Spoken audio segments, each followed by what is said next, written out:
Assalamualaikum warahmatullahi wabarakatuh. Terima kasih bagi anak-anak ibu yang sudah mengakses Google Classroom. Selanjutnya materi lanjutan dari pertemuan 3 kemarin adalah tentang peraturan atau hukum ketenagakerjaan Undang-Undang Nomor 13 Tahun 2003. Oke. Sebelum masuk ke hukum ataupun Undang-Undang Ketenagakerjaan, di Undang-Undang Nomor 13 Tahun 2003 ini menjelaskan tentang aturan-aturan yang akan kalian ketahui di dunia kerja seperti apa. Nah, peraturan itu sendiri adalah salah satu pengikat dari ketenagakerjaan itu sendiri. Ketenagakerjaan itu berkaitan erat dengan upaya untuk akhirnya dalam suatu pemerintahan itu atau dalam suatu negara untuk membangun sumber daya manusia di dalam ketenagakerjaan tersebut. Lalu selanjutnya nanti yang akan kita bahas di aspek hukum ketenagakerjaan Undang-Undang Nomor 13 Tahun 2003 ini ada beberapa hal yang memang akhirnya bersinggungan dengan peraturan-peraturan yang ada di pemerintahan. Nanti kita bahas satu persatu ya. Ya, bismillahirrahmanirrahim. Untuk selanjutnya kita bahas terkait tadi sudah Undang-Undang Tenaga Kerja Nomor 13 Tahun 2003. Nah, di situ ada beberapa orang-orang yang terkait di dalam undang-undang. Pertama itu ada pemerintah, ada pengusaha itu sendiri, juga ada pekerja. Nah, pemerintah, pengusaha maupun pekerja diatur oleh Pancasila dan Undang-Undang 1945. Ya, hubungan antara pengusaha, pemerintah dan pekerja itu sendiri diatur oleh Undang-Undang Dasar 45 dan khususnya adalah di Pancasila kita gitu, mengatur tentang bagaimana di dalam satu negara bagi pekerja itu sendiri pun ada undang-undang yang mengatur dan ada perlindungan hukumnya. Nah, perlindungan hukum itu sendiri nggak hanya ditunjukkan untuk pekerja saja, tapi pengusaha maupun pemerintah itu sendiri yang notabene sebagai stakeholder dari satu ketenagakerjaan itu sendiri yang ada di pemerintahan atau di negara juga punya peran masing-masing. Bismillahirrahmanirrahim, kita lanjutkan lagi ya. Kalau tadi itu ngebahas tentang hubungan kerja itu berarti antara pengusaha dengan pekerja itu punya keterikatan atau perjanjian kerja. Nah, perjanjian kerja itu menyangkut apa aja? Biasanya terkait dengan gaji, upah, tentang deskripsi pekerjaan itu sendiri, dan job desk-nya ataupun peran dari si pekerja itu di dalam satu perusahaan. Oke. Dalam hubungan kerja itu sendiri ada namanya si pekerja, pengusaha, dan ada yang disebut tadi ya perjanjian kerja. Nah, yang tadi di awal kita bahas terkait dengan hukum undang-undang ketenagakerjaan. Perjanjian kerja itu adalah salah satu yang ada di dalam undang-undang ketenagakerjaan itu sendiri. Nah, kalau kalian lihat di slide ini ada pekerja, lalu ada pengusaha, dan ada namanya perjanjian kerja. Oke. Hubungan kerja antara pekerja dengan pengusaha itu ada keterikatan. Si pekerja mendapatkan pekerjaan dari si pengusaha. Jadi kan pekerja itu mencari pekerjaan kepada pengusaha, yaitu orang yang membuka lapangan pekerjaan, lalu si pengusaha itu sendiri memberikan upah atau gaji dari hasil kerja si pekerja tersebut.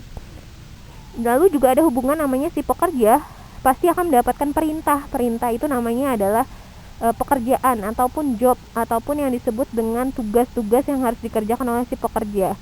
Nah, pengusaha itu wajib memberikan perintah kepada pekerja, tapi si pekerja itu akan mendapatkan upah dari si pengusaha. Tapi di dalam hubungan antara pekerja dan pengusaha ini ada yang disebut dengan perjanjian kerja.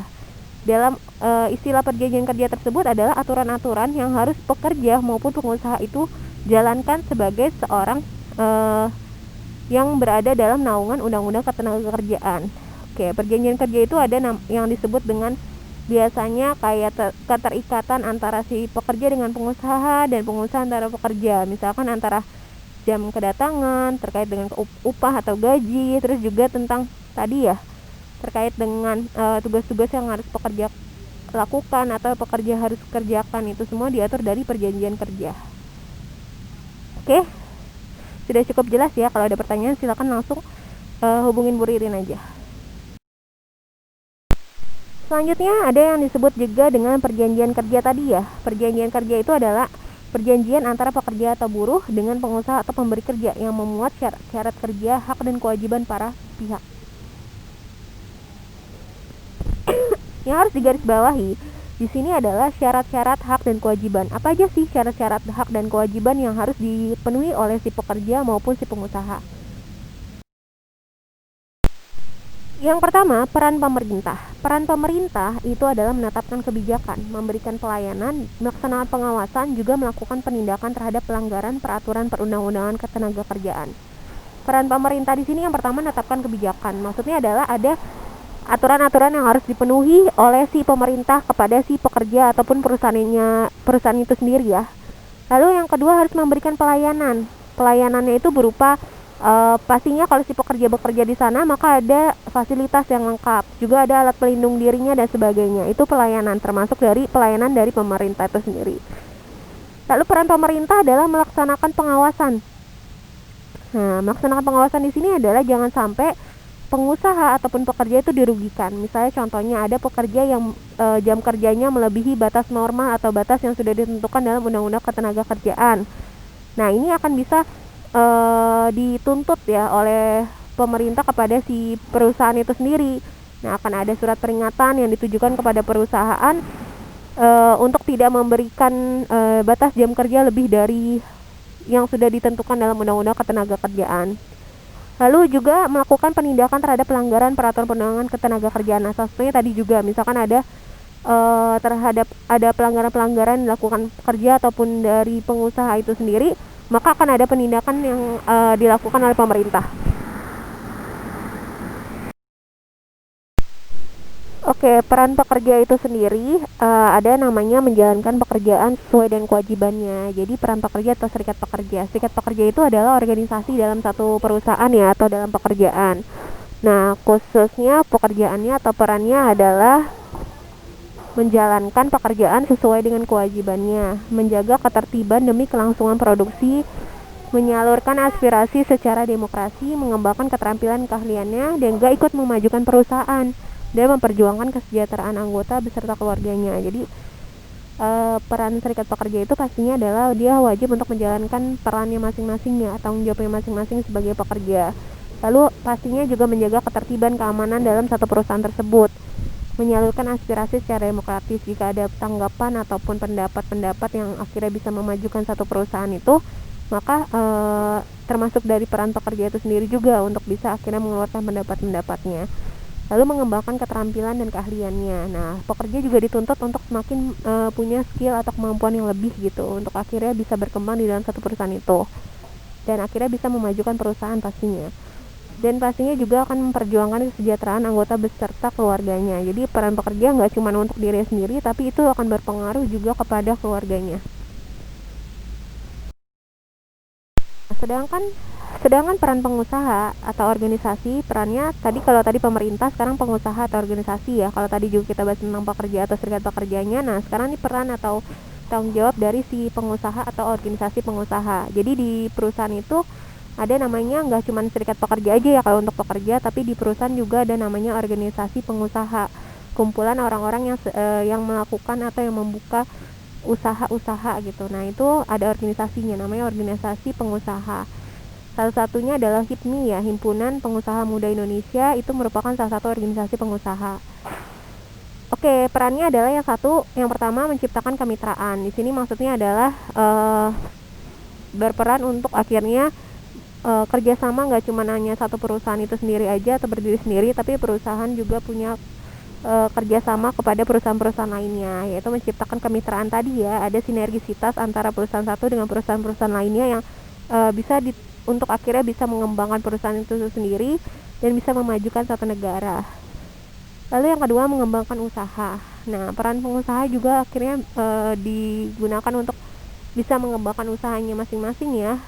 Jangan sampai si pengusaha itu sendiri malah bangkrut misalkan, ataupun usahanya tidak maju-maju. Ini akan berdampak ke tenaga kerja itu sendiri, ataupun juga akhirnya berdampak pula ke pemerintahan gitu, berdampak pula kepada satu negara. Jadi pengusaha juga wajib untuk akhirnya bisa mengembangkan usahanya. Dengan peran yang selain itu adalah memperluas lapangan kerja. pastinya ini yang paling penting ya. Pengusaha ada itu untuk akhirnya bisa membuka lapangan usaha yang seluas-luasnya, yang pada akhirnya bisa menciptakan lapangan pekerjaan dan mengurangi pengangguran. Kemarin sudah kita bahas juga ya terkait dengan pengangguran, dan tadi juga ada video terkait dengan pengangguran. Maka bisa kita cermatin bahwasannya memang untuk akhirnya adanya peran pengusaha ini salah satunya untuk akhirnya memperluas lapangan pekerja dan mengurangi pengangguran tadi. Lalu memberikan kesejahteraan pekerja atau buruh secara terbuka, demokratis, dan berkeadilan. Maksudnya tadi ya, jadi ada peran-peran masing-masing dari pengusaha itu sendiri atau organisasi pengusaha untuk akhirnya memberikan kesejahteraan kepada pekerjanya ataupun kepada buruh secara terbuka, demokratis, dan berkeadilan. Jangan sampai ada yang dirugikan, seperti itu.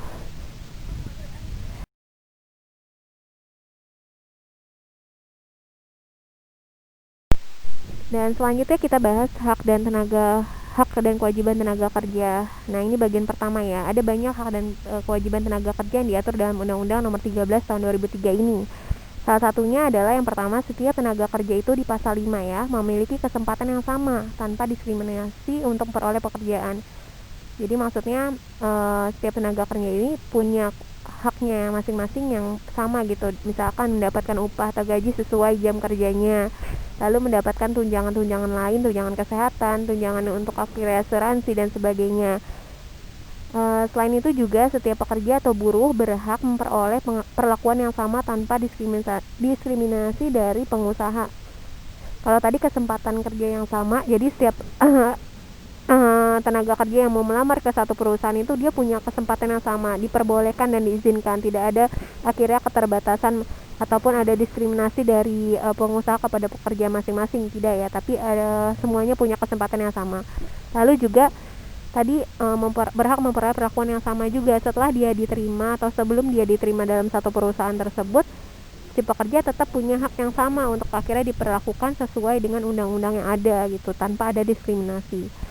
Lalu setiap tenaga kerja juga berhak untuk memperoleh dan atau meningkatkan dan atau mengembangkan kompetensi kerjanya sesuai dengan bakat, minat, dan kemampuannya melalui pelatihan kerja. Nah, jadi si tenaga kerja itu pun juga punya hak untuk akhirnya mendapatkan peningkatan kemampuan dan pengembangan kompetensi kerja berdasarkan minat mereka ataupun bakat yang mereka punya. Lalu tenaga kerja juga berhak memperoleh pengakuan kompetensi kerja setelah mengikuti pelatihan kerja. Nah, ada pengakuan khusus kepada si tenaga kerja yang sudah mengikuti pelatihan. Contohnya bisa dengan sertifikat pelatihan kerja atau memang dengan akhirnya adalah tambahan bonus bekerja dan sebagainya. Itu ada pengakuan kompetensi kerja yang akhirnya diberikan oleh si pengusaha kepada si tenaga kerja.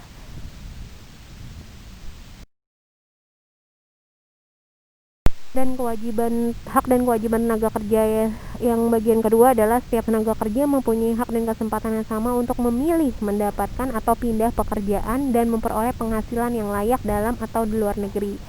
Jadi nggak ada keterikatan khusus ya. Contoh, misalkan si pekerja yang sudah diterima di perusahaan A, dia tidak boleh keluar dari perusahaan A tersebut dan akhirnya meninggalkan perusahaan A ke perusahaan B misalnya. Itu tidak ada batasannya. Jadi diperbolehkan saja si tenaga kerja itu untuk akhirnya berhenti dari pekerjaannya di perusahaan A menuju ke perusahaan B dan lain sebagainya ya.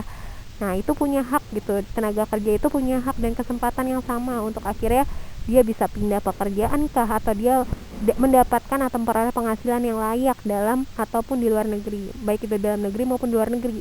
Contohnya TKI, TKW dan sebagainya yang ada di luar negeri, dia punya hak juga yang diatur sama Undang-Undang Tenaga Kerja di Indonesia untuk dia dapat memperoleh penghasilan yang layak gitu. Jangan sampai dia bekerja di luar negeri tapi dengan kondisi penghasilan yang dia terima tidak layak gitu, atau tidak memenuhi peraturan yang ada dalam Undang-Undang Tenaga Kerja. Lalu pekerja atau buruh juga berhak memperoleh istirahat selama 1,5 bulan sebelum saatnya melahirkan anak. Nah, ini ada namanya Undang-Undang Ketenagakerjaan yang pasal ke-82 yang mengatur tentang hak mendapatkan cuti gitu ya, cuti melahirkan.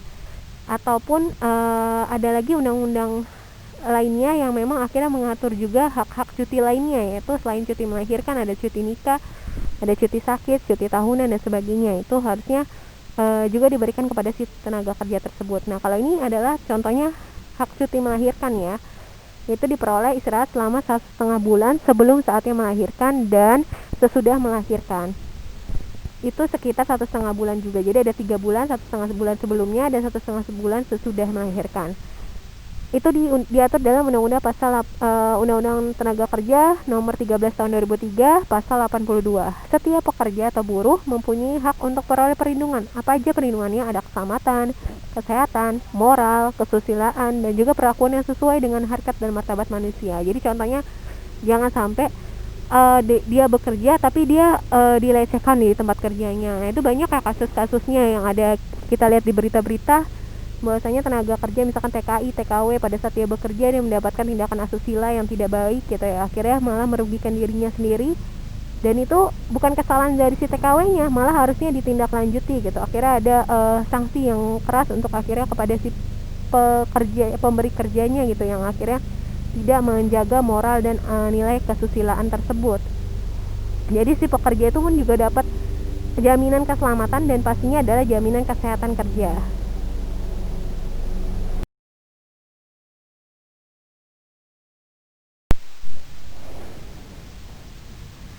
Hak dan kewajiban tenaga kerja lainnya adalah setiap pekerja itu berhak memperoleh atau buruh ya memperoleh penghasilan yang memenuhi penghidupan yang layak bagi manusia. Sama tadi yang kita bahas juga, jadi jangan sampai penghasilan itu nggak layak gitu, penghasilan tenaga kerja nggak layak. Sedangkan misalkan ya kebutuhan dia tuh sekitar 1.500.000 per bulannya, tapi dia gajinya sebulan itu cuma 1 juta, kan nggak mencukupi kebutuhan yang ada ya. Atau akhirnya adalah misalkan itu secara pokok yang harus dipenuhi oleh si seseorang itu 1.500.000 gitu, per bulannya, tapi pada saat dia bekerja dia hanya mendapatkan upah 1 juta. Nah itu nggak sesuai dengan, akhirnya nggak layak gitu dengan gaji yang ia terima. Lalu setiap pekerja, buruh dan keluarganya juga berhak untuk peroleh jaminan sosial tenaga kerja. Nah, Jamsostek atau jaminan sosial tenaga kerja, biasanya itu ada jaminan sosial tenaga kerja yang didapatkan sama si pekerja pada saat dia bekerja di perusahaan tersebut. Nggak hanya buruh ya, tapi semua pekerja harusnya dapat Jamsostek ini. Tapi biasanya ada juga yang mungkin ada jaminan sosial lainnya, bukan Jamsostek ya, tapi yang setipe dengan itu. Itu diatur juga di pasal 99 dari Undang-Undang Tenaga Kerja 13 tahun 2003 ini. Jaminan sosial itu berupa apa aja? Berupa banyak ya. Ada berupa misalkan dia ada uang yang akhirnya dia dapatkan setelah dia bekerja. Oke, selanjutnya hak dan kewajiban pengusaha itu ada setiap pengusaha wajib melaksanakan ketentuan waktu kerja selama. Nah ini tadi hak dan kewajiban pekerja ya. Sekarang kita bahas hak dan kewajiban pengusaha. Setiap pengusaha wajib melaksanakan ketentuan waktu kerja selama 40 jam per minggu. Di luar itu pengusaha wajib membayar uang lembur. Jadi pada saat tenaga kerja melakukan pekerjaan selama 40 jam per minggu, itu batas normalnya ya. Tapi kalau dia melebihi itu, maka dia mendapatkan uang lembur. Nah kalau misalkan nggak dapat uang lembur, itu berarti harusnya si pengusaha itu kena sanksi itu. Karena di dalam pasal ke 77 dan 78 diatur tentang pembayaran upah pada saat dia melewati batas bekerjanya, jam batas bekerjanya, itu mendapatkan uang lembur, dan pengusaha wajib membayarkan uang lembur tersebut. Pengusaha wajib memberikan upah, yaitu pasal 88, Jamsostek, dan memberikan THR, tunjangan hari raya, kepada pekerja yang telah mempunyai masa kerja 3 bulan secara terus menerus atau lebih. Jadi contohnya kalau si tenaga kerja itu hanya baru bekerja selama sebulan, dia belum mendapat THR ya. Tapi kalau dia lebih dari 2 bulan, 3 bulan misalkan minimalnya, dia sudah mendapatkan tunjangan hari raya atau THR. Nah ini wajib diberikan si pengusaha itu sendiri. Dasar hukum pemberian tunjangan itu diatur ya di dalam Permen nomor 4 tahun 1994 tentang tunjangan hari raya keagamaan bagi pekerja di perusahaan. Lalu ada lagi hak dan kewajiban pengusaha, itu upah tidak dibayar apabila pekerja atau buruh tidak melakukan pekerjaan. Kalau misalkan nggak melakukan pekerjaan, maka upahnya nggak dibayar. Nah itu udah kewajiban pengusaha untuk itu. Dan kewajiban pengusaha lainnya, yang pertama adalah pelanggaran yang dilakukan oleh pekerja atau buruh karena kesenjangan atau kelalaiannya dapat dikenakan denda.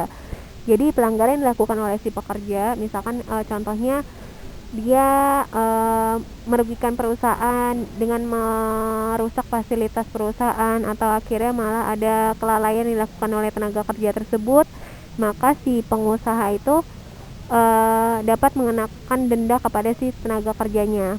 Nah, tuntutan itu pasal 95 ya, ayat 1. Tuntutan pembayaran upah pekerja atau buruh dan segala pembayaran yang timbul dari hubungan kerja menjadi kadaluarsa setelah melampaui jangka waktu 2 tahun sejak timbulnya hak. Nah, jadi ada kalau ada tuntutan pembayaran upah terus dan segala pembayaran yang timbul dari hubungan kerja menjadi kadaluarsa atau tidak berlaku setelah melampaui jangka waktu 2 tahun. Makanya kewajiban hak dan kewajiban pengusaha itu selalu diatur secara update ya, jadi ada updateannya terus, nggak cuman akhirnya peraturan tahun kapan dipakai terus gitu, enggak. Perusahaan dapat menyerahkan sebagian pelaksanaan pekerjaan kepada perusahaan lainnya melalui perjanjian pemborongan pekerjaan atau penyediaan jasa pekerja buruh yang dibuat secara tertulis. Ini contohnya adalah jasa outsourcing ya, ini boleh. Outsourcing itu misalkan gini, kalau pengusaha pengen mencari pekerja sebanyak-banyaknya, ada puluhan gitu ya, atau bahkan ratusan pekerja. Nah, dia nggak membuka rekrutmen, dia menggunakan jasa outsourcing dari perusahaan yang outsourcing untuk mendapatkan pekerja-pekerja tersebut gitu. Jadi nggak dia sendiri yang melakukan rekrutmen, tapi si jasa outsourcingnya ini yang akan melakukan rekrutmen, tapi bekerja sama dengan perusahaan untuk akhirnya bisa mendapatkan pekerja.